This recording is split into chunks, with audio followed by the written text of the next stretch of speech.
Hello' গাইছ, আপোনালোকে দেখিছেনে এই চাহ গছৰ মাজে মাজে যে ডাঙৰ ডাঙৰ গছবোৰ ৰোৱা হয়।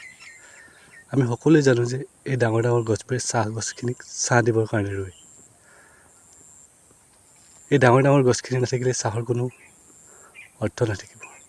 ঠিক তেনেদৰেই আমাৰ সকলোৰে জীৱনত এনেকুৱা এজোপা বৰগছ আছে, যিজোপাই নেকি আমাৰ জীৱনত ছাঁ দি থাকে। সেয়া হৈছে আমাৰ দেউতা।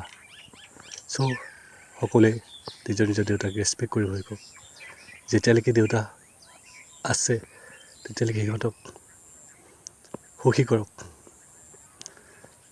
যেনেদৰে এই চাহ গছবোৰত এই ডাঙৰ গছবোৰ নাথাকিলে চাহ গছবোৰ যেনেকৈ অৰ্থহীন, ঠিক তেনেদৰে আমাৰ জীৱনতো আমাৰ যদি এই বৰগছজোপা বা দেউতা নাথাকে আমাৰ জীৱনটো অৰ্থহীন।